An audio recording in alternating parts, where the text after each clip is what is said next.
Hi there. Hello. Welcome back to the Pitch Grid. Thank you so much for joining us once again. We have a full episode today, including some huge breaking news in the EFL. And we will be looking ahead to the weekend action in both the EFL and NFL, as well as briefly recapping the midweek action in the EFL. So without further ado, let's get right to it. Let's start with the breaking news in the EFL this morning. Mark Robbins has been sacked as the Coventry manager. Uh, Coventry City just sacked Mark Robbins. That is hard to believe, honestly. Um, he served there 7 years, did very well for the most part, and got them within a penalty kick of the Prem. Um, yeah, just going briefly through the timeline of his managerial career. 2016-2017 season, he won the EFL trophy. 2017-2018 got them promoted to League One.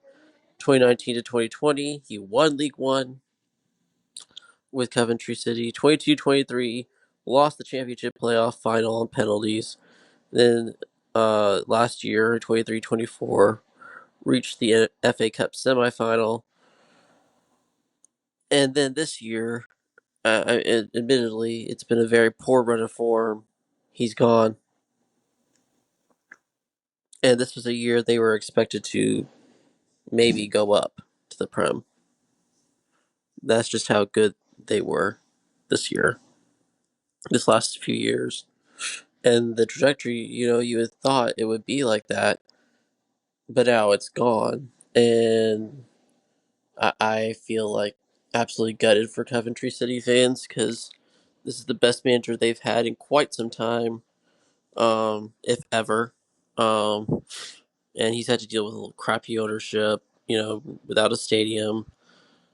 Um, yeah, and now it just feels like the chairperson, Doug King, has just pulled the trigger very quickly on a rash move after a sucker punch of a loss to Derby County, who got their first away win of the year at Coventry, and that's after two straight wins. It just feels very sudden, feels very rushed.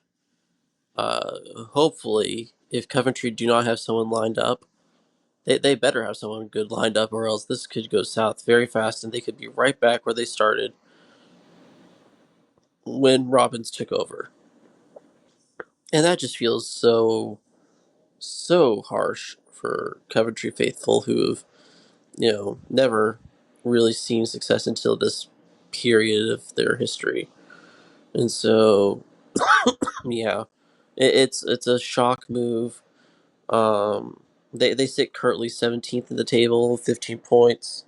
They are currently tied for the spot in the relegation zone, just have a better goal differential um, than the likes of Plymouth and Cardiff and Preston and Luton.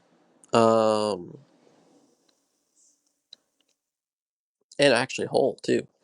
So, yeah, I mean, it feels, harsh, but at the same time, they've had these kind of weird results that have just played right into the hands of being, looking poor.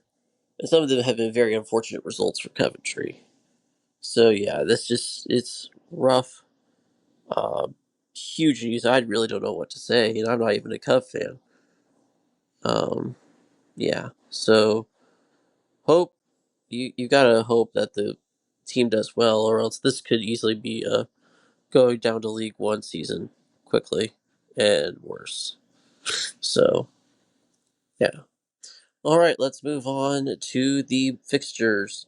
Let's briefly recap the midweek fixtures real quick.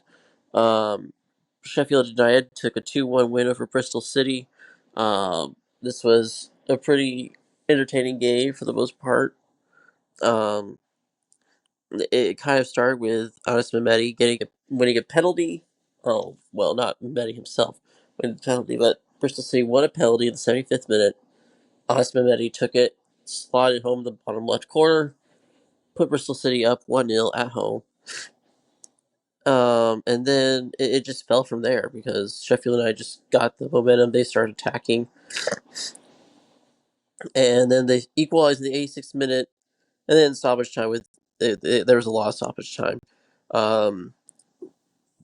Robert Dickey gets sent off in the 95th minute, and on a very poor challenge, and it puts Bristol City down to 10 men. And then 3 minutes later, Sheffield United equalize to make it 2-1, and it was basically over that point because there was only like a minute or two stoppage time left, and yeah, so it was well befitting a match of two playoff centric teams. Um, Sheffield United had it was a very even game overall, even by the stats. 11 to 12 shot attempts. Bristol City had more shot attempts. Sheffield United had more shots on goal at 4-2. Quarter kicks were in favor of Sheffield United at 5-2. And that kind of was typical of Sheffield United, where they like to play from set pieces and they defended well. And yeah, this puts Sheffield United at second with 28 points. Um, and yeah, a very well deserved win in the end for them. Well played. Oxford United get a 1-0 win over Hull off of a 55th minute goal by Ter West at home. Hull City dominated actually the time of possession. They had the more shots, but they were even with each other on shots on goal. And this is just kind of Oxford, though. If we're being honest, Oxford just at home can grind out a result like nobody's business. And this is no more evident than this game, which Hull dominates, and you see the opposition dominate at the Qassam, but Oxford always just seem to pull out some kind of result to get themselves the points they need, and that's huge for them. Good win for them, and like I mentioned earlier, um, the whole city is now in a logjam from 17th down to 22nd. There is now, we'll get to the rest, but there are 6 teams in a dead heat for the top spot, the last spot in the relegation zone, and it's all down to goal differential. So yeah, it's absolutely crazy, kind of where that logjam was. The mid-table is now the bottom of the table, and that's absolutely crazy. Another team, um, another team that was down there in that relegation zone area, they moved up quite a bit with a surprising 2-0 win over Norwich City. Sheffield Wednesday got goals from Windass and Iorfa in the 12th and 34th minute, and just from there hung on and actually held Norwich City scoreless. Norwich had a lot of the ball. They just couldn't get a ton of shots on target or on goal or just shots, period. Sheffield United outshot them 12-5, had more shots on target, 5-3. Norwich did have more corners, and usually Norwich are like one of the best in the championship at set pieces. And it just didn't work for them today. They just couldn't get the shots to fall, which is a very shocking statement for Norwich because of just how usually clinical they can be in front of goal. This is a very shocking result coming off of several wins in a row or several good results in a row that put them right there next to the playoff hunt, and now they fall all the way down to 12th. And it's crazy how the championship can just humble you so quick. Um, you're riding high, and then all of a sudden you get this kind of a stinker game. So yeah, very disappointing result for Norwich. Plymouth get the 1-0 win over Portsmouth with a late goal. This kind of was a nothing burger of a game until the 82nd minute when Michael Obafemi just took advantage of a poor header by Portsmouth, latched onto the onto the loose ball and scored it. He came on as a late sub when it looked like nothing else was going to really come on for either side, and just scored it and gave them the points. They all 3 points. Portsmouth stayed bottom of the table now. They still have not had a home win. This is still on the road, of course, at Plymouth, but still, this is just devastating for the Portsmouth faithful, I'm sure.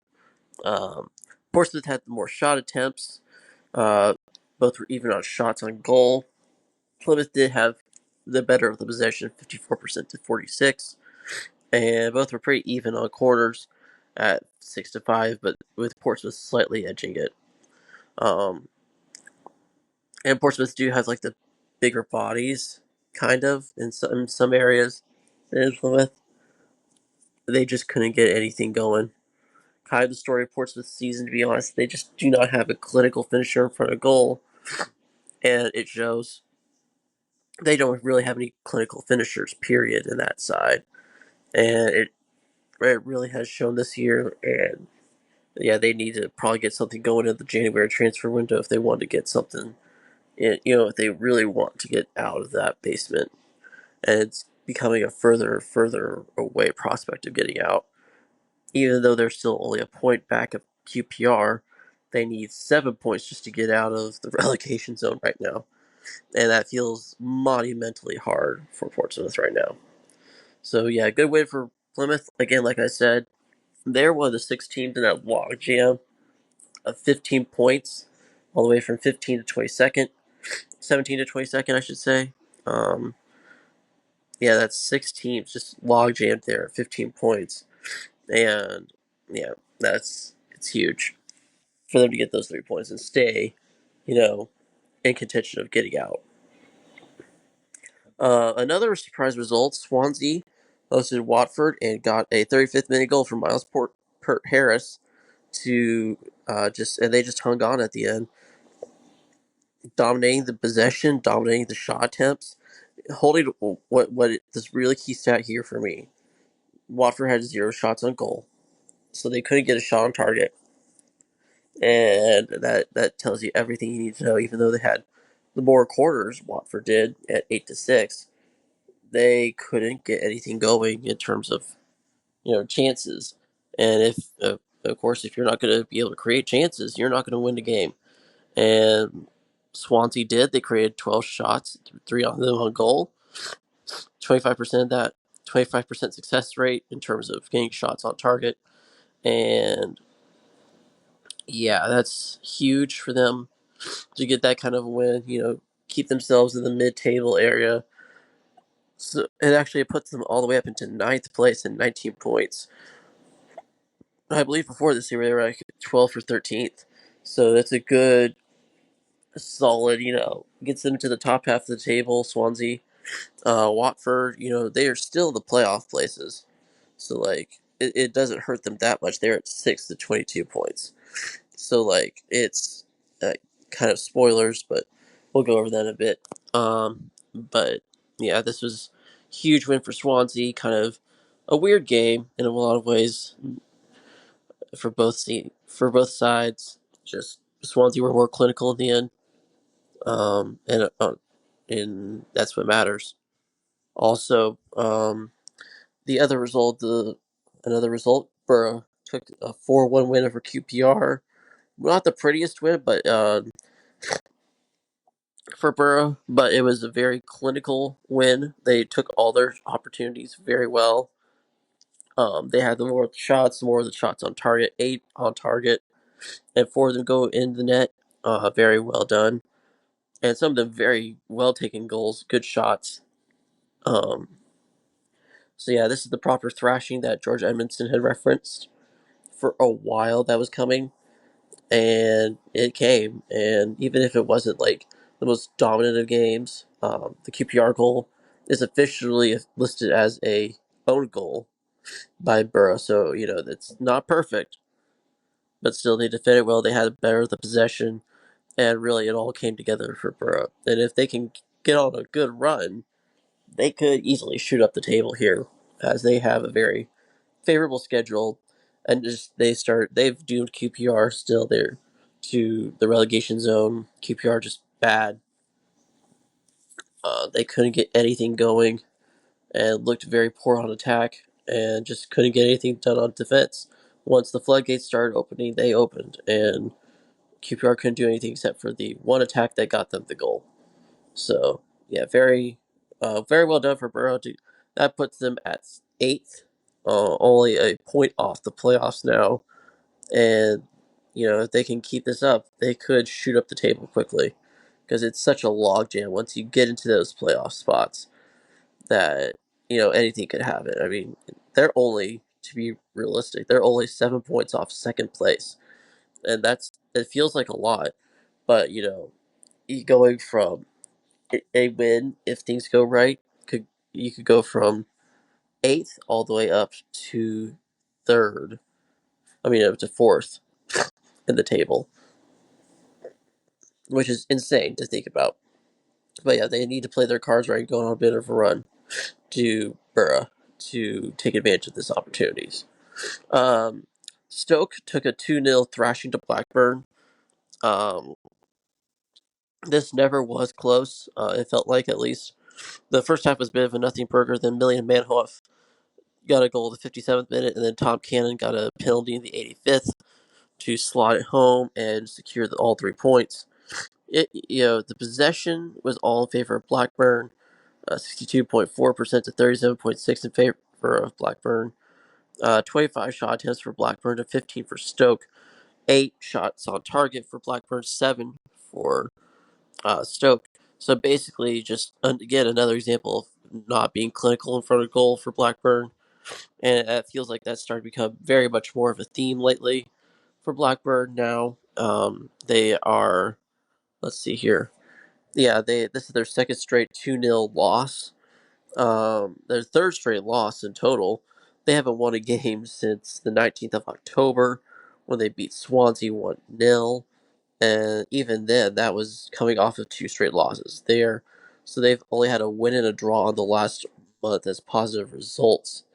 Otherwise, they've had a very shaky month and a half, and now they're starting to free fall down the table, and that can happen so quickly in the championship. You're flying high, and then you're third place, I think, at one point, and then you go all the way down to 10th. And the crazy part is you're only 2 points off the playoffs, so 3 points off the playoffs. So that's crazy, which is crazy to think about. So yeah, shows you how competitive the championship is, but also just shows you that I think a bit that Blackburn started coming back down to earth after their very hot start to the year. Um, they need this. They need to start piling some good results together, or else they could continue to free fall, and that would be harsh considering how they started. But yeah, very not clinical in front of goal. Stoke were. That's kind of how it goes sometimes.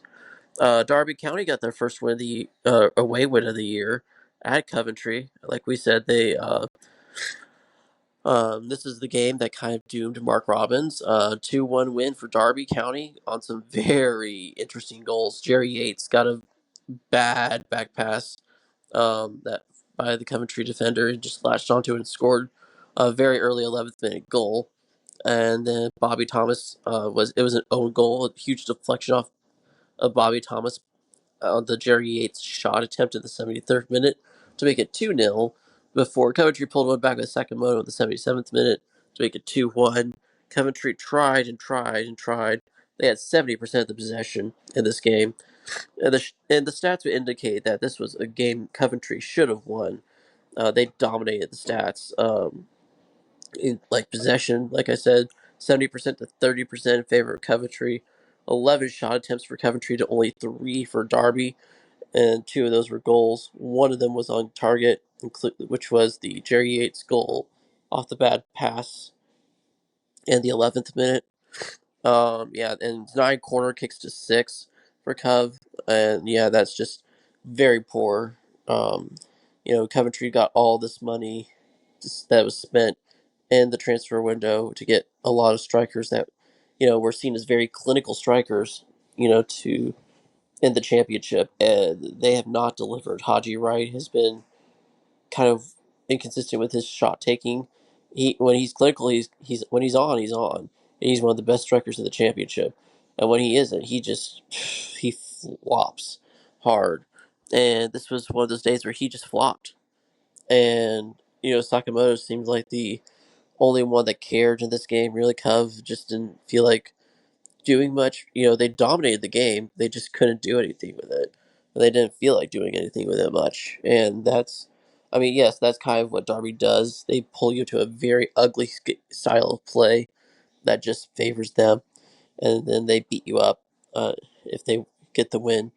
And that's kind of what happened. This one is just very unfortunate for Cove, but very well deserved win for Derby County. They keep their momentum going and keep themselves in the mid half of the table. They're at 13th right now, so kind of feels like a very Derby County type thing to finish in that spot, and that's kind of where they're headed right now with these kinds of results. Millwall got the win over Leeds 1-0 at the Den.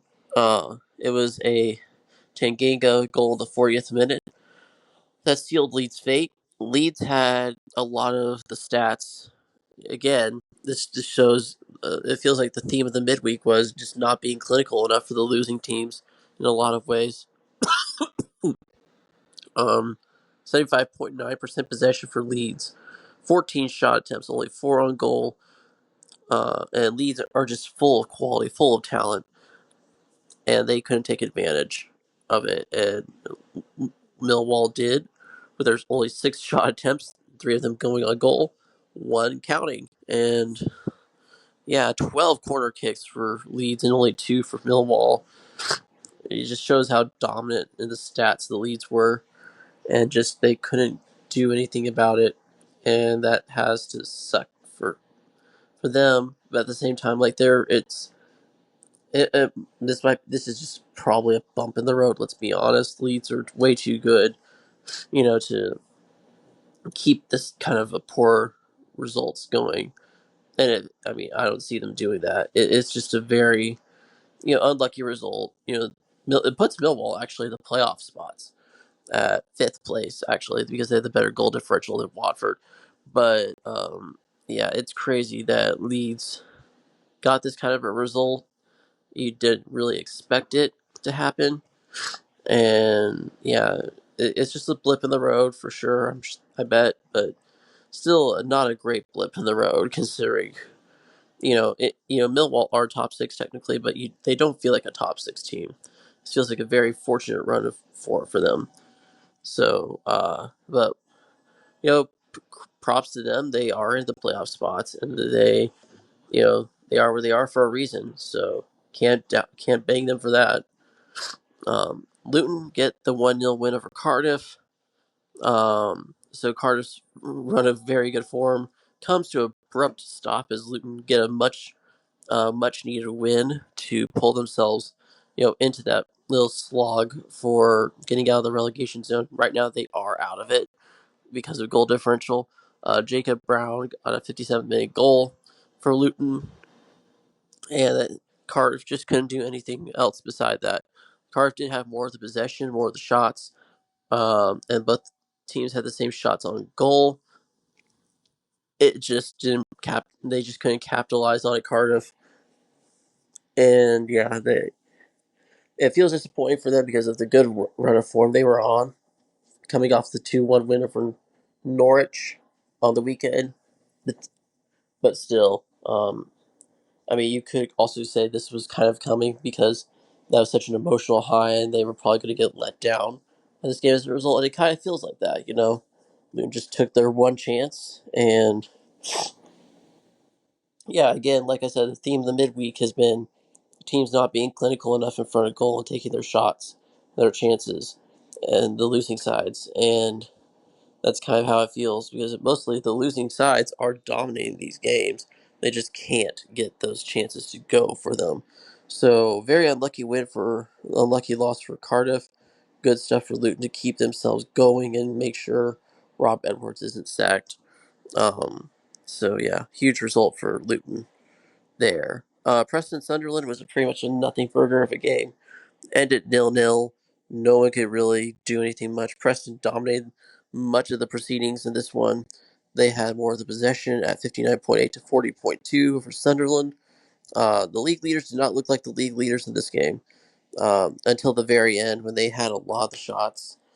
But they just couldn't because they put all their good players into the game. And I mean, I get it, rotate the squad. You know, you're trying not to bloat it too much, but at the same time, it feels very, very anticlimactic. And we're starting to kind of see now, um, we're starting to kind of see now, Sunderland are kind of starting to have some poor results go their way. This is the second straight nil-nil draw they've had. Um, After coming off of three straight wins.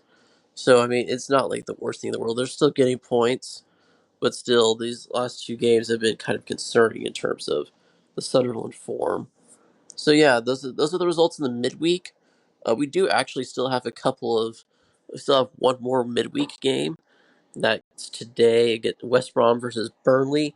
Uh, Two teams looking for spots in the playoff.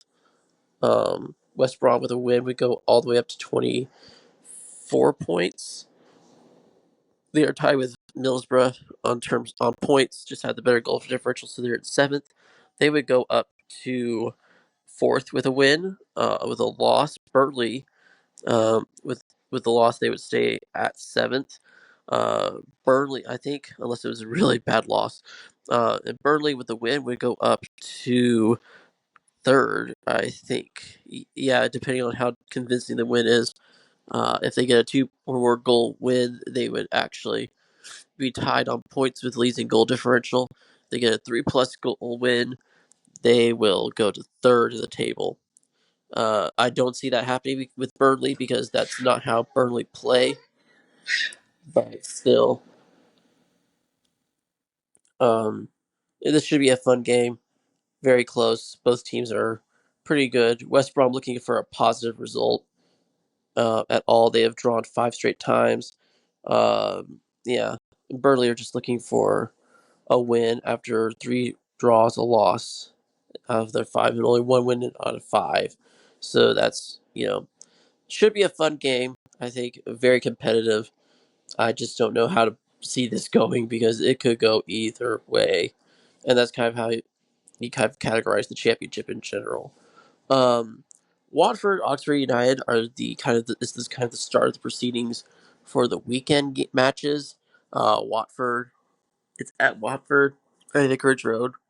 Oxford United, like we just said, they came off the 1-0 win over Hull City.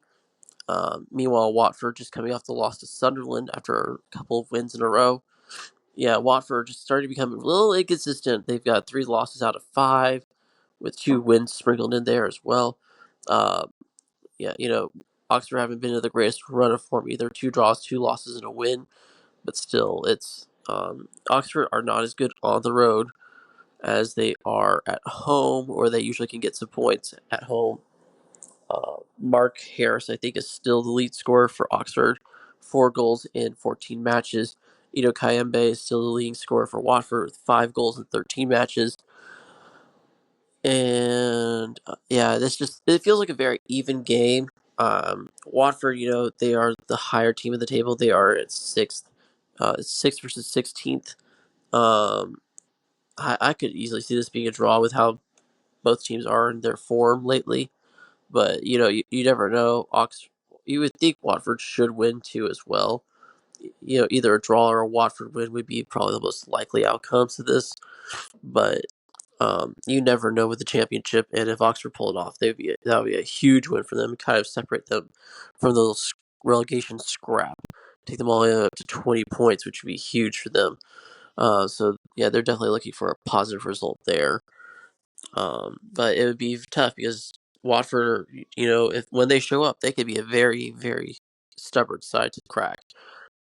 And they haven't lately, and it's shown.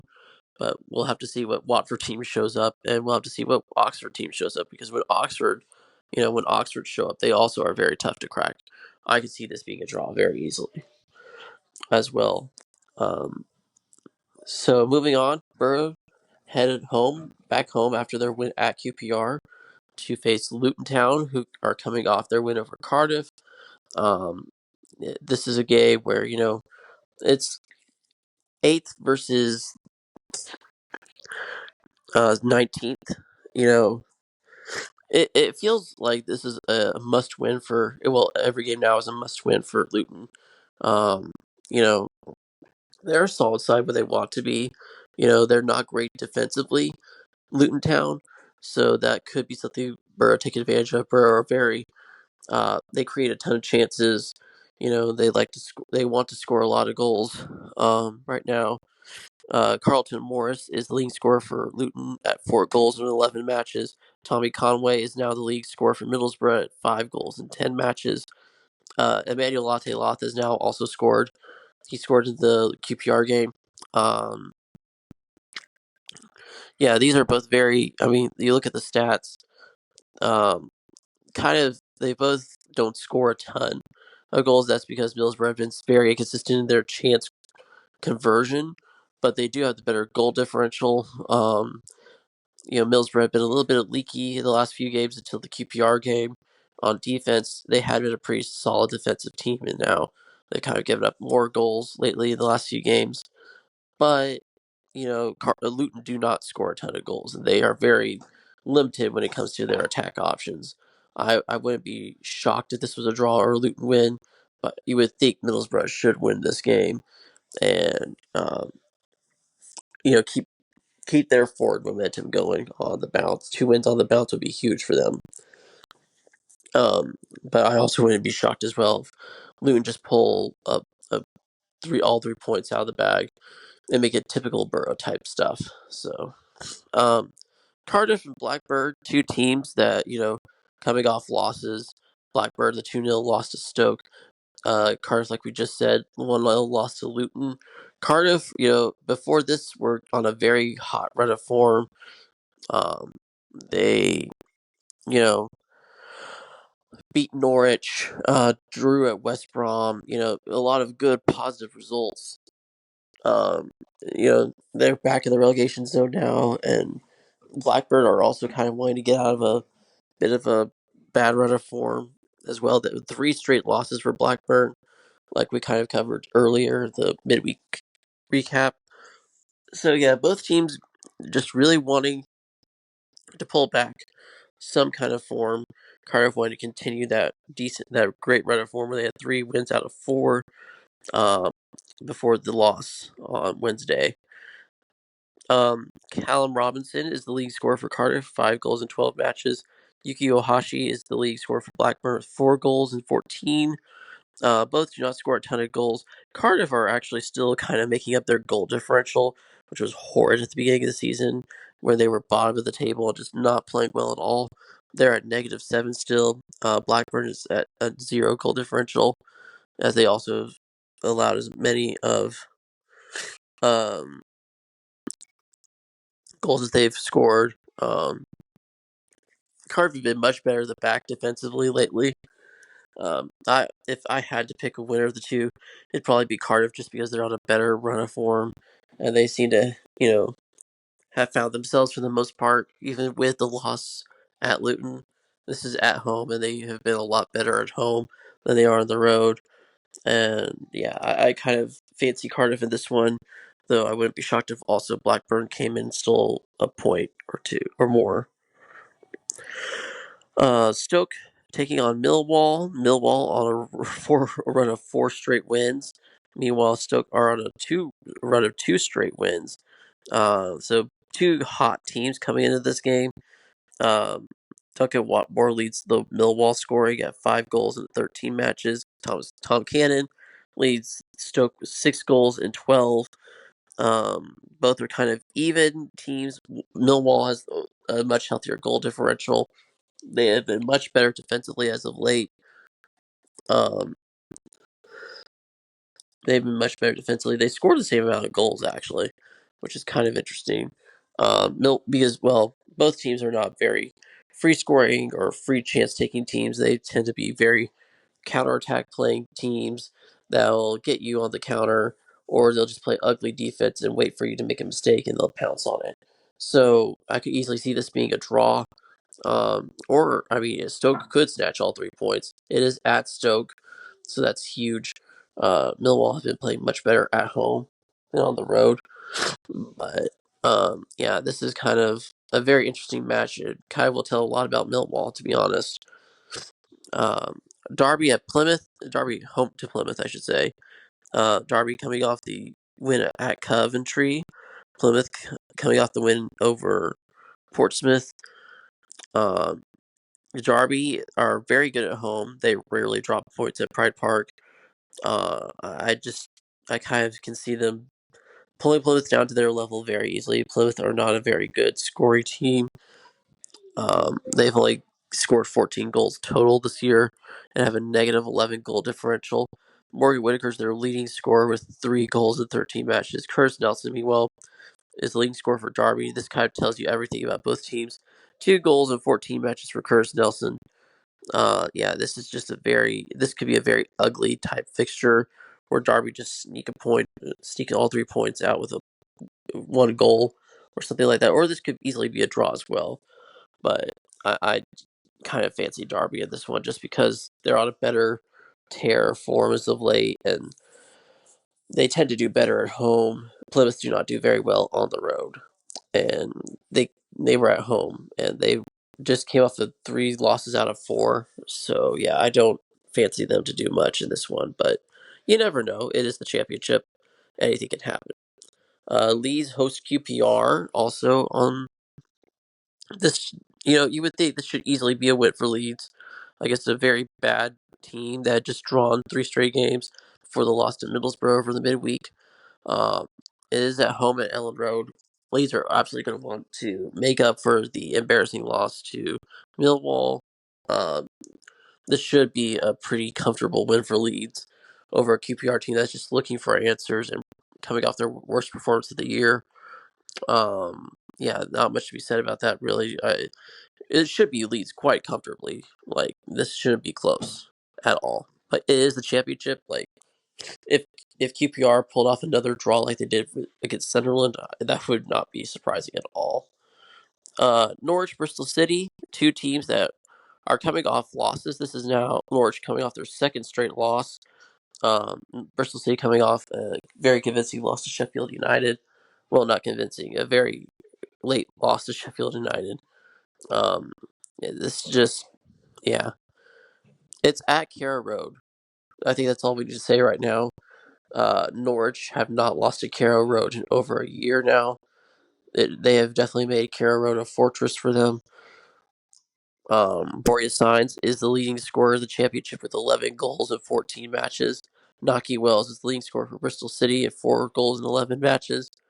And yeah, this is a Norwich side that loves to score goals. They want to score. They want to be free flowing. They have been injured quite a bit as of late, so that doesn't help them. But they still have Borja Signs. When you have Borja Signs, that's sometimes all you need. Um, Bristol are a very draw heavy team as well, so I could easily see this being a draw. Get a statue point at Carrow Road.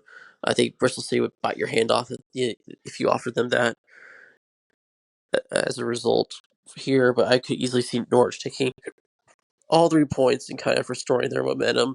If they don't, we need to seriously start talking about what's happened to Norwich, because that'll be 3 straight losses, and depending on how it looks, it could be very ugly losses. Um, Portsmouth take on Preston. This is at Portsmouth, where Portsmouth have not won a single game. Preston, meanwhile, coming off the draw to Sunderland, a very ugly draw, but still a draw and a point against the league leaders. Preston have looked a lot better since um, Paul Heckingbottom came into the squad, though they did before this draw with Sunderland. They'd had 2 straight losses, um, but still, Paul Heckingbottom's made this Preston side a lot more palatable. They looked very threatening and menacing against Sunderland, And I would not expect that to be any different against Portsmouth, who have not had a single home win all year. That could change, but Preston, to me, feel like the better side in this one by a lot. And I would not be shocked if Preston took all 3 points. Though a draw, I mean, that or a Portsmouth win would not be out of the realm of possibility either, as it's the championship. So, Sunderland take on Coventry. Sunderland trying to bounce back after 2 straight 0-0 draws. Coventry are going to be, on the road taking on a Sunderland team that hasn't dropped points on at home. With a caretaker manager now that Mark Robbins is gone.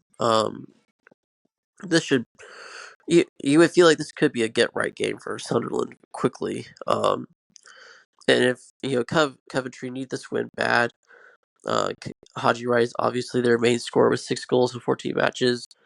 Romain Mundle's the leading scorer for Sunderland with 4 goals in 14 matches. Sunderland are a very free scoring team. They have Joe Bellingham, they have Romain Mundle, Patrick Roberts, Chris Rigg, Wilson Isidore, lots of scoring talent. And it's just a question of if they can score at this point. Cause, and they're coming up against a Coventry side that are very leaky at the back, not very good defensively. This should be a win for Sunderland. I wouldn't be shocked if Coventry did pull out a draw or something a lot more, just because they have it in them to play up to their competition. The better the competition is, the better they play. Um, like they did with Middlesbrough a couple over last weekend. But still, it's so inconsistent that you can't trust them either. So I wouldn't be shocked at all if this were all 3 points for Sunderland. Sunday, actually, we have 3 straight matches. We get the Sheffield Derby with United and Wednesday taking on each other. We haven't had this derby in the championship for quite a while. Um, Sheffield United coming off a good win over Bristol City, late stoppage time winner, and Sheffield United coming off a good win over Norwich. So both teams want to capitalize on this kind of form. I could easily see this being a draw. Both teams do not like each other. Yeah, this is going to be fun. A good derby matchup on a Sunday that just kind of whets your appetite a bit. Um, uh, Sheffield United you would think Sheffield United should win this because they are the better side. And on paper, they have the better goal differential. They have, you know, they're the better defense. They're one of the best defenses in the championship, having only allowed 7 goals all year, which is very good. Um, yeah, you would think that. Yeah, you would think that Sheffield United should pull this off. But, Sheffield Wednesday are also pretty good at, pulling out a surprise when you least expect it. So, who knows? But it's a derby game, and it should be very competitive. If it is a loss for Wednesday, it would not. It should be pretty close. But, you never know. Anything can happen. Hull West Brom, I kind of want to see how West Brom do with the Burnley game today. Hull, coming off their loss to Hull are coming off a loss to Oxford United. Yeah, Hull are down that logjam for the relegation zone. West Brom, depending on how results go today, could be, finally getting a good positive result. Or if they get a loss, that could absolutely damage their any morale they have left on that squad, which doesn't feel like there's a lot lately, but you never know. You would think West Brom should win. This Hull are very inconsistent at scoring. They do not score a lot when they do lately, and Wagner, their manager, has not been very good about it. They've kind of been leaky at the back as well. Hull City have allowing 18 goals. Meanwhile, West Brom are pretty good on defense, only allowing 8 total goals this year. One of the better defenses in the championship. Yeah, this should be, both teams low scoring, but this should be a West Brom win, or a draw at most. If it's more than that, West Brom need to worry because that keeps this bad run of form going. They're hoping to pull off the win against Burnley today. maybe get a positive result, get their first win since mid-September, but still, both these teams kind of on a poor run of form, trying to right the ship. Whoever rights the ship here, this game could go on a good run of form here, and that would be huge for either team. Burnley take on Swansea. Again, Burnley takes on Middlesbrough today before this game, and it feels like such a quick turnaround, honestly, just thinking about it, like for both West Brom and Burnley, 3 days after their previous match, they have to play again. But that's the championship for you. Congestion is amazing. How stuffed the championship can be on fixture congestion. Swansea are coming off a good win for Watford, and will want to keep that good run of form going. They want to get a third win on the bounce. Um, um, yeah, it's they'll want to try to take advantage of a Burnley side that just have been very inconsistent in form lately. And they Burnley want to get that kind of good run of form back that they had to start the year with 2 straight wins. Now they just feel very inconsistent. They do not have a consistent scorer, or a consistent striker, really. This just feels huge, really, for Burnley. The next 2 games, Swansea are trying to keep their all-sudden surprise playoff push going.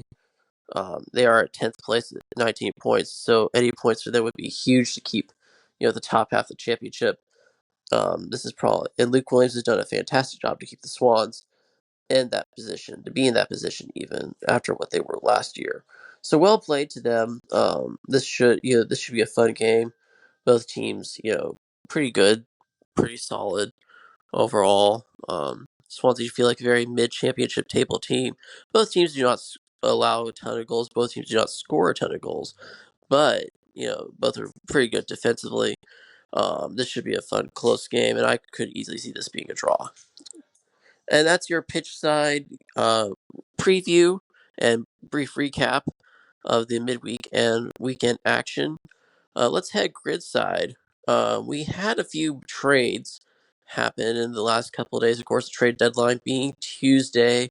We had the Bengals picking up Khalil Herbert from the Bears for a 4th-round pick. So very,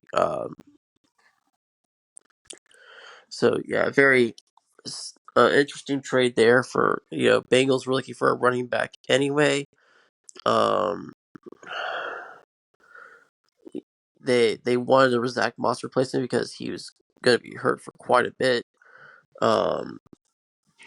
Apparently he's out indefinitely with a neck injury. This it's a very good. This could be a good move for the Bengals or a very mid type move as well. I don't know what to think, honestly. It feels very meh, honestly. Um, Panthers, they traded Xavier Legette to the Cowboys for a 3rd-round pick, I believe it was.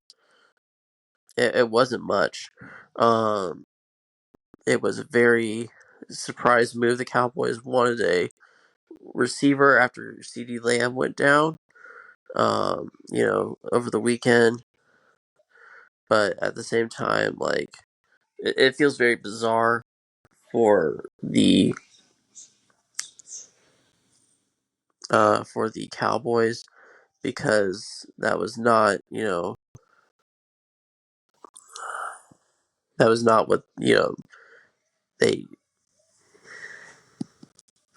what they needed at all. But I mean, Cowboys, it feels like the season's over, to be honest. But at the same time, like, still, you never know, kind of what's. Oh yeah, Jonathan Mingo, excuse me, not Xavier Legette. The Panthers traded Jonathan Mingo for a 1st-round pick to the Cowboys for a 7th-round pick. Panthers get a 4th-rounder in exchange. So scrap all I just said. It feels very it still feels meh to me. Again, another meh type move, but still, the Cowboys did get that um, did get that trade done to kind of try to boost their receiving core. The big trade of the day, the trade deadline, was Marshawn Lattimore went to the Commanders. It was a very complicated swap. I believe the Saints got like 3 picks. Um, yeah, it was a very complicated trade. Um,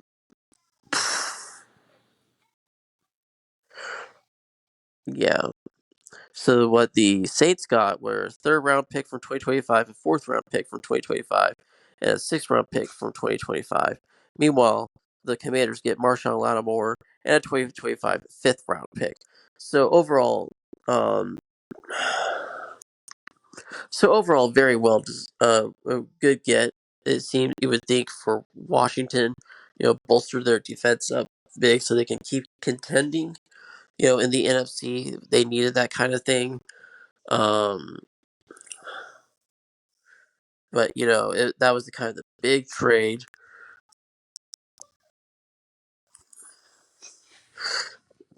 trade, of the trade deadline day.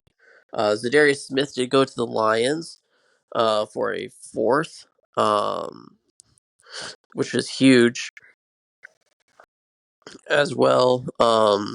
And the Ravens, um, they got Tre'Davious White for the Rams as well to boost their corner room.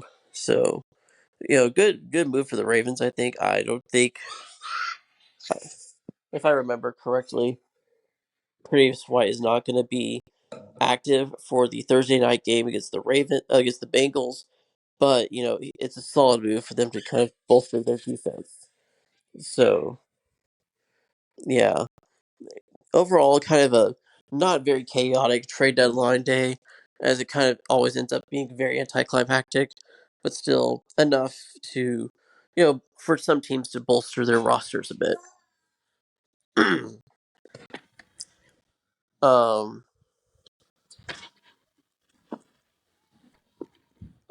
all right, let's preview the upcoming Week 10 games. Already hard to believe that we're already at Week 10 of the season already. The first game, very huge game, in terms of season's destiny for both teams. It's the Bengals and Ravens on Thursday night. Huge game.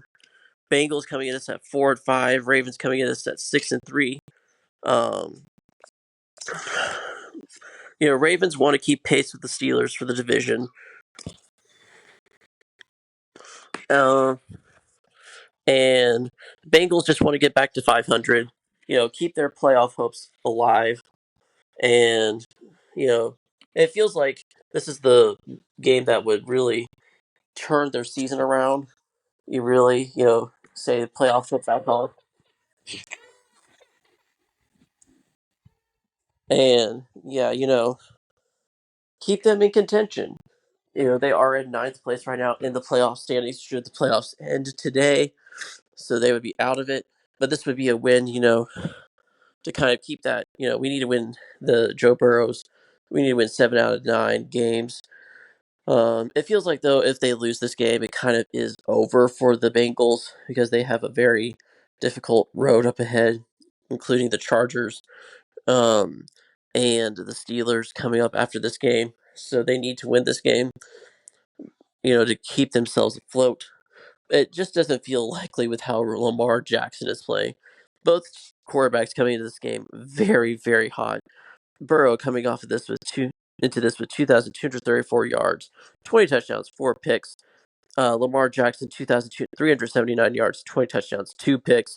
Both quarterbacks in MVP form, to say the least. Derrick Henry comes into this game being Derrick Henry. He has eclipsed 1,000 yards this season, 1,052 yards, 11 touchdowns on 168 carries. Chase Brown is the leading running back for the Bengals, 105 carries, 479 yards, 4 touchdowns. Jamar Chase, of course, being the leading receiver for the Bengals, 55 receptions, 717 yards, and 7 touchdowns. Meanwhile, Zay Flowers, not surprising, is the leading receiver for the Ravens at 46 catches, 654 yards, 3 touchdowns. Very, kind of solid all over the all over across the board Ravens team. Um, I just do not trust this Bengals defense. I really don't. I haven't seen them win against a good team, and that's the problem with this. With it, this should be a good game. It's a division game. This was a classic game a few weeks ago where they both just went back and forth and back and forth. But the Ravens are still, they still are a pretty good team. Have been in a much better run of form. The Bengals just came off a win over the Raiders. It was a very convincing win. But again, the Bengals wins have come against the Raiders, the Giants, the Browns, and um, and the Panthers. So yeah, not the best quality wins ever. I just want to see them beat good teams consistently, and this would be a good step in the right direction for them. For me to take them more seriously. But right now, it's hanging on a knife's edge whether or not they can hang in that playoff race. So this would also drag the Ravens down if they lost this game. So both teams just really wanted to solidify positions of contention. The Ravens, of course, want to keep right behind the Steelers for the division. Yeah, this should be a good game. Good way to whet the appetite as we come down the home stretch of the NFL season. Kind of a, and then we go from a good game to kind of a blag game. Giants and Panthers both coming into this at 2-7. The Panthers coming off a good win against the Saints. It wasn't pretty, but they got the win. The Giants coming off a close loss to the Commanders over the weekend as well. Actually, the Giants are slightly favored in this, surprisingly. Daniel Jones comes to this with 1,880 yards, 8 touchdowns, 5 picks. Andy Dalton is right now the leading passer for the Panthers, 989 yards, 7 touchdowns, 6 picks. I think Bryce Young is actually starting for the Panthers this week, so that should be kind of interesting. He's coming off a pretty decent performance against the Saints, but this just feels like a icky game. Giants did keep their tradable prospects for the most part, Aziz Ojulari uh, and Darius Slayton. The Panthers, of course, traded, like we said earlier, they traded their Jonathan Mingo to the Cowboys. Um, yeah, this just feels like a game that the Giants should win, and I could just easily see this being like a 13-10 game. That's just kind of boring until the final couple minutes because someone's driving for the game-winning field goal. So yeah, a huge game in terms of the draft positions, but otherwise it's kind of a boring type game if you're not up for that. And it's going to be in Munich too, so unless you want to wake up early at 8:30 in the morning for that, don't. It doesn't feel like a game you should bother with unless you're a Giants or a Panthers fan. Steelers Commanders. This should be a fun game, actually. Steelers coming into this 6-2. They had a bye last week. Commanders, like we just said, coming off a close win over Washington. Russell Wilson is leading this team. I believe is he's starting again. Jane Daniels coming into this game, 1,945 yards, 9 touchdowns, 2 picks, very solid. It is at and Landover, Maryland, and this is going to be, I think, a pretty good game. The Steelers have a great defense. The Commanders' defense has been getting better by the week. Uh, I'm shocked this is actually at the noon slot because this feels like a better game than a noon slot typical game is. Um, Usually you don't see this kind of a game on the noon slot, but still, very good stuff. Really, this is going to be determining a lot of factors. Steelers want to keep hold of the division. Commanders want to keep their lead in the division over the Eagles as well. So two division leaders trying to cement their positions for the playoffs even more. Um, it's gonna be fun. I really think both Steelers have been scoring more as of late than they were with Justin Fields. No offense, because Fields was pretty solid for them overall, but still, like this would be a good win if for either team should they win. It feels too close to call at some points, but you would have to kind of give the slight edge to the Commanders. You would think because it's at home, and Jane Daniels is just kind of Jane Daniels right now. Commanders are favored by 2.5, but I would not be shocked at all if the Steelers also just like somehow pulled out their one of their Steelers type wins and just got a last second field goal to pull out a win and doom the Commanders to a loss somehow. That would be very Steelers like as well. Vikings Jaguars. The Vikings coming off a ugly but a win against the Colts. That they dominated in a lot of ways. It did look at sometimes on the scoreboard and in the game, but they did pull out the win against the Colts. Joe Flacco Colts. Meanwhile, the Jaguars coming off a close loss to the Eagles, where Trevor Lawrence just looked awful in the last play that he had from scrimmage in that game, just throwing a 50-50 ball for a running back. Vikings come in with a very good defense. This should be a Vikings win. I don't think this is going to be close. It shouldn't be close, at least. The Vikings are very good on both sides of the ball. They finally have their full complement of receivers in Jordan Addison, T.J. Hockenson, Justin Jefferson, and Sam Darnold. If he plays well, if he plays like he has for most of the year, this should be a good win for the Vikings. Uh, Jags have not lost by more than 5 points this year, so that you know that is something to think about. But at the same time, like this is a Vikings team that is very good on defense and could force a lot of turnovers out of Trevor Lawrence, and I could easily see that happening. So yeah, this should be a pretty easy Vikings win. It is in Jacksonville, but I don't see that impacting the Vikings much. Falcons Saints. Falcons are coming into this uh, with a 6-3 record, a good win over the Cowboys, where they did knock out CeeDee Lamb and Dak Prescott in the same game. Meanwhile, the Saints coming on into this 2-7. Oh yeah, by the way, breaking news: Dennis Allen has been fired as the New Orleans Saints head coach. I don't know if we went over that already or not. I think we did, but yeah, this is their first game without Dennis Allen as the head coach. Huge in a lot of ways for them. They're hoping it's kind of a lot of fans are hoping it's a sign that a rebuild is coming for them, and that would be probably the best thing for them, seeing as they are coming off 7 straight losses and they have, you know, little on offense besides Alvin Kamara and Derek Carr. Chris Olave, I don't think he's going to be in this game. He's still in concussion protocol. I think after being carted off the field in the Panthers game with a pretty serious concussion. Kirk Cousins comes in this game with 2,328 yards, 17 touchdowns, 7 picks. Yeah, the Falcons are just trying to stranglehold on the NFC South. This is a division game, so anything can happen. It is at New Orleans, so this should be a fun one. The Falcons Saints games are always fun, weird games. But yeah, this should be a Falcons win. It wouldn't surprise me if the Saints won somehow because it's a division game. But still, I kind of expect the Falcons to pull this out. Um, 49ers take on the Buccaneers at Tampa. Niners coming off a bye. Um, Christian McCaffrey is practicing actually for the Niners this week in a limited capacity, I believe. What that means, who knows? I don't know how much action McCaffrey's actually going to get with this. Um, with him just being in practice this week, I don't think he's playing.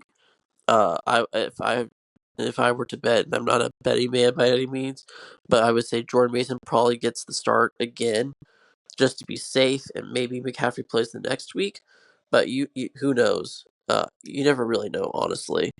The Bucks, meanwhile, coming off a close overtime loss to the Chiefs, they're coming to this 4-5. Brock Purdy comes to this game with 2,100 yards, 10 touchdowns, 7 picks. Baker Mayfield comes to this 2,389 yards, 23 touchdowns to 9 picks. Um, yeah, this, I mean, Both teams come in just very injured still. The Niners, have a slightly better passing attack um, than the Bucks, but you know Baker's got a lot of moxie. This should be a pretty fun game. I would say this is going to be a good game overall. Two teams fighting for playoff spots. Niners right now are out of the playoffs currently. I believe if the playoffs were to start today, and so are the Bucks, I believe. So this would be a huge, huge win in the playoff standings. Yeah, both their teams are right now 10th and 11th respectively. Niners in 10th in the playoff standings. So a win would go a long way in determining, standings and conference records and such. Um, but yeah, I would expect this to be a very good game. I wouldn't be shocked if either team won, but the Niners should. You think the Niners should pull this out, coming off of the bye and being fresh and kind of a little bit more healthy. I think on defense as well. But anything can happen. It is any given Sunday after all. But yeah, this should be a pretty fun game. Bills Colts. Colts just looked ugly. After the loss to the Vikings on Sunday night. Meanwhile, the Bills had a pretty good divisional game against the Miami Dolphins, and Josh Allen looked pretty good in it overall, even though he had a couple of picks, I believe. He had one pick in it actually, but still, this should be a win for the Bills. I'm not expecting this to be any close. Really, I think Flacco is still starting for the Colts. So unless he gets miles better than he did Sunday night, I don't see this being any different. Um, yeah, the Bills are just the better team in this situation overall. Um, Patriots Bears coming up as well. Um, the Patriots coming in 2-7 on the loss to the Titans. Meanwhile, the Bears coming into this with a pretty ugly loss to the Commanders. Both teams kind of on a downhill spiral a little bit. Um, the Bears defense overall is pretty good. The offense just has not been competent enough. Bears still have Shane Waldron as their offensive coordinator, and I don't think that's helped at all. But crazier things can happen. But Drake May is playing pretty well overall. It is in Chicago, but I do expect this to kind of be a bounce back for the Bears. Just because they've been playing better overall football. Caleb Williams comes to this with 1,665 yards, 9 touchdowns, 5 picks. He's a good player. He shows flashes of that, but still, he has some rough edges, and that's to be expected. But still, um, yeah, this is a team also with DeAndre Swift, who has 505 yards on 126 carries for 4 touchdowns. Meanwhile, Ramondre Stevenson has 438 yards, 6 touchdowns, 114 carries. And Roma Dunze is actually the leading receiver for the Bears as of now with 25 catches, 391 yards, and a touchdown. Hunter Henry also is the leading receiver for the Patriots as a tight end, 39 receptions, 414 yards, and a touchdown. This just feels like an ugly game that I think the Bears will pull out on the last second field goal just because, both teams are kind of meh at this point, but the Bears are just the better meh of the two. Titans Chargers.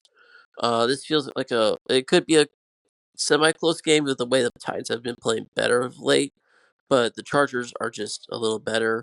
Mason Rudolph coming into this game, 860 yards, 4 touchdowns, 4 picks. Justin Herbert has been pretty good this year, 1,725 yards, 10 touchdowns, and a pick. J.K. Dobbins comes to this game, a lot of the offense for the Chargers, 126 yards, 126 carries, 620 yards, 6 touchdowns. Tony Pollard, the leading rusher for the Titans, 142 carries, 622 yards, and 3 touchdowns. The Titans love to run the ball, and they're playing against a very good Chargers defense. So I would, you know, that's kind of why I feel like the Chargers should win this game. It and the Titans are 2-6. It just feels like a game the Chargers should win, but somehow I could see the Titans holding on and making it closer than it should be, just because the Chargers do not have a great passing attack. And they made it kind of an ugly game against the Browns, but they still dominated in ugly fashion. So I could kind of see it being similar in a lot of ways to the Browns and the Chargers game and the Saints games. That's just kind of how the Chargers win. They kind of win ugly because they do not have a ton of offense, but still, they do just enough to win, and that's what matters in the NFL at the end of the day. So yeah, Chargers should win and kind of solidify their playoff spots aspirations as well. Eagles take on the Cowboys. Cowboys coming into this game without Dak and CeeDee Lamb. Eagles coming off of this, into this with a good win, a ugly win, but a win against the Jaguars. They were up 22-0 and won 28-23. Um, Dallas, meanwhile, lost to the Falcons over the last weekend. Yeah, this I don't think this should be particularly close, especially with Dak being out. I think he's on IR now. Um, Cooper Rush will be getting the start for the Cowboys, I believe. Jalen Hurts comes to this with 1,774 yards, 10 touchdowns, 4 picks. Saquon Barkley is the offense for the Eagles. 157 carries, 925 yards, 6 touchdowns. Devontae Smith is the leading receiver for the Eagles at 35 catches, 473 yards, and 4 touchdowns. CeeDee Lamb is also probably out for this game, so I do not see this being close at all, even if it's a division game. Um, yeah, the Eagles should blow this out. If they lose this somehow, man, that's going to be very hurtful for the Sirianni band camp. Because he's holding on by a thread. A lot of these wins they're coming in, but still, it just feels ugly. At the same time, Eagles want to keep pace in the division, and they're facing a backup quarterback that they should beat. So yeah, I don't see this being close at all. Jets Cardinals. This is another game that Jets saved their season for another week, being the Texans. Um, Last Thursday night. Meanwhile, the Cardinals got a win against the Bears at home, 29-9. Cardinals coming to this game with Kyler being on a pretty good run of form lately. 1,792 yards, 11 touchdowns, 3 picks. Aaron Rodgers coming in as 2,170 yards, 15 touchdowns, with 7 picks. James Conner coming in this with 147 yards, 147 carries, 664 yards, 4 touchdowns. Brees Hall, 126 carries, 502 yards, 3 touchdowns for the Jets. Garrett Wilson is coming into his form a little bit. 60 catches, 663 yards, and 5 touchdowns. And Trey McBride coming in this with 45 catches for 481 yards. Both teams have pretty decent defenses, in my opinion.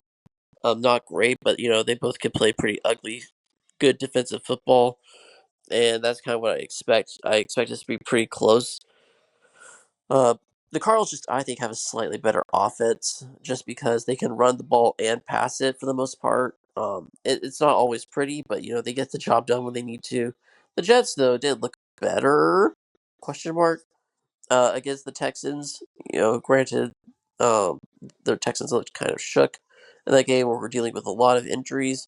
So I have no idea what to expect in this game. I do think the Cardinals are the slight favorites just because it's at home and also they've been playing better football as of late. But anything could happen, and a loss in this game would be very huge for the Cardinals, especially if the Niners were to pull out a win against the Bucks. But still, they want to keep that division lead up and going. And of course, they'll be huge Bucks fans, of course, but still, they want to keep the destiny in their own hands, and that would be huge by getting a winner for the Jets. If the Jets lose, I think their season is pretty much over at that point. Um, and you could probably call it a wrap at that point. But anything's possible. I just do not see this being. I don't see it being high scoring at all. I could see this being like 20-16 at the very end. But yeah, Cardinals should win this game. I think, in my opinion, I just think they're the slightly better football team if they play, even if they play ugly football. It still works. It still gets them wins, and that in the end is what matters. So good for them. Um, Broncos Chiefs is a game this week as well. Broncos coming off the embarrassing loss to the Ravens, 41-10. Meanwhile, the Chiefs coming off the overtime win against the Bucks to improve to 8-0. The Broncos are 5-4, wanting to continue their playoff contention. Um, and a loss would derail it by any means, but it would definitely hurt them. It is at Arrowhead. Um, the Chiefs are going to definitely want revenge for the loss to Denver in Denver last year, which was the last time they faced the Broncos. After snapping a 16-game winning streak.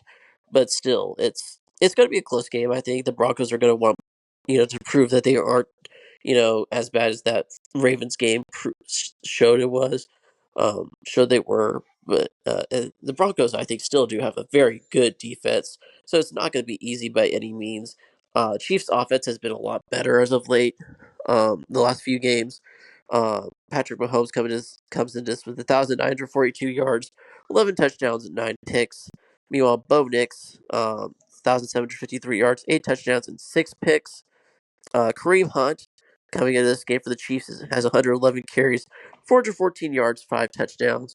And Travis Kelce is actually the leading receiver for the Chiefs with 52 carries, 435 yards, and a touchdown.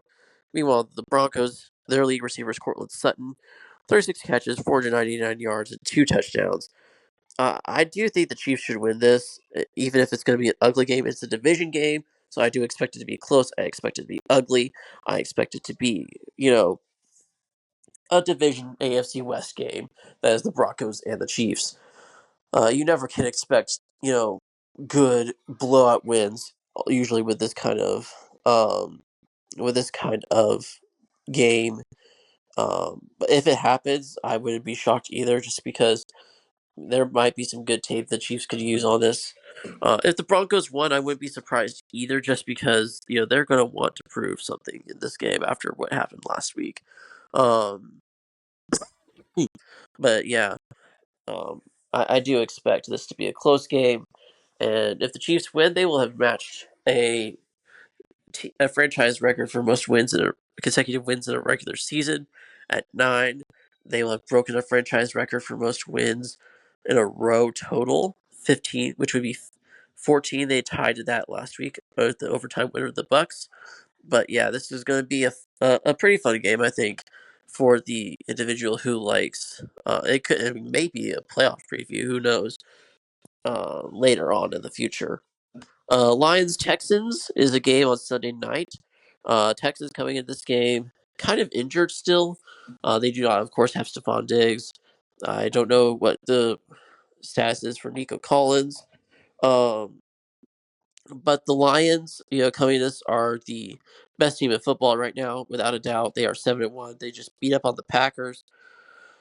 24-14, and it didn't look as close as the score indicated at all. They were up 24-3 and just kind of coasted at that point, and they could afford to. So that's what good teams can do. Jared Goff comes into this game, 1,848 yards, 14 touchdowns, 4 picks. C.J. Stroud, 2,139 yards, 11 touchdowns, 4 picks. Even if he's taken a step back, he is still an elite quarterback. Jahmyr Gibbs is the leading rusher for the Lions at 103 carries, 656 yards, and 7 touchdowns. Meanwhile, Joe Mixon, who has become the sole part of the Texans' offense, 126 carries, 609 yards, 6 touchdowns. Amon-Ra St. Brown is the leading receiver for the Lions at 48 receptions, 464 yards, 6 touchdowns. And Nico Collins is still on IR. And he's still their leading receiver for the Texans. The question for me is if the Texans can be the offensive line can be better. Because if it's not, they're going up against a very good uh, Lions pass rush, which just adds Darius Smith. So yeah, just Texans have a long day in front of them. But this could be a close game. It could, but I also could see the Lions just blowing the doors off, just because they'll see what happened last week with the Jets, and Larry Tunsil and his partner in crime on that side of the offensive line. I forget his name, but they did not have good games at all against the Jets, and I'm sure the Lions will find some way to exploit that. And I think this could get ugly quick. And you know, even if the Texans are going to win this division, they do not look like the Texans of last year, and that I know is largely in part due to injury, but still, it's kind of disappointing to be honest because I had a lot of high expectations coming in this year for them, and I wanted them to be good because the better the contenders, the more contenders, the better the playoffs get. And right now, it just it feels like they're kind of meh this year. That's kind of disappointing. But at the beginning of this year, this would have been a game to circle and say, "Hey, this is going to be a great matchup." And it still could be, but it just doesn't feel like it at this point. The final game of the week is Dolphins Rams. This kind of feels like a game the Rams should win. I think Puka Nacua will be back for the Rams after getting ejected for throwing a punch after one catch over the last week against the Seahawks. The Dolphins coming off another loss to the Bills. A heartbreaking one where they lost on a 61-yard field goal. It just feels like the Rams are in full swing now. They've got a great offense back again with Nacua and Cooper Kupp back and Kyron Williams. It just feels like the season's over for Miami. They've kind of packed it in. Um, and at this point, yeah, I don't blame them. Yeah, this shouldn't be a close game at all. Matthew Stafford has been pretty good overall. 1,969 yards, 9 touchdowns, 6 picks. I would argue that he has looked better than the 9 touchdowns, 6 picks stat line, but that's just me, especially considering what he's had to deal with the first half of this year. Um, Kyron Williams has 161 yards, 602 yards, and 8 touchdowns.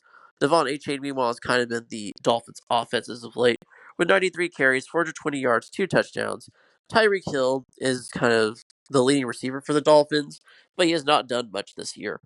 34 catches, 446 yards, and a touchdown. That is not Tyreek Hill type stats at all.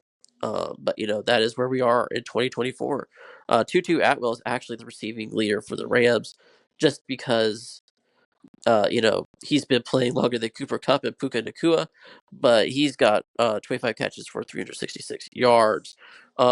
This this just feels like a blowout to me in terms of all the stats just favoring the Rams.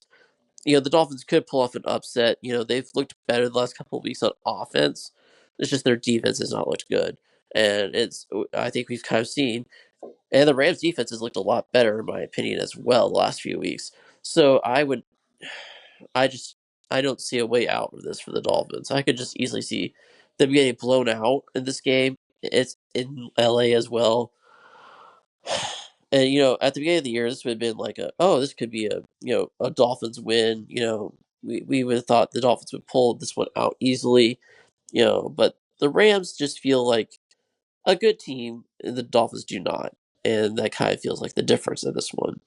So yeah, kind of sucks that it's not going to be a better game for Monday night, considering the few Monday nights we've had in a row. But hey, who knows? You never know. We might get a good game after all. And that's going to be the end of the preview of Week 10 for Gridside action in the NFL. Thank you so much for tuning in this week. Really appreciate it. Um, Please give us a like and a follow on Spotify. Comment. Any comments are greatly appreciated. You can comment on any episodes there, as well as on Apple and on Spotify. Any reviews are appreciated. Any feedback as well. Would love to, if you have any segments you'd wish to have over the week, let us know. We will definitely consider looking and putting those into the script for the week. Um, Also, please give us a subscribe and comment as well on YouTube. We are also on Instagram, on Facebook, on Twitter. Those are all those links are going to be in the description. And hope you have a great rest of the week. Enjoy your weekend of action, and hope to see you on the next episode.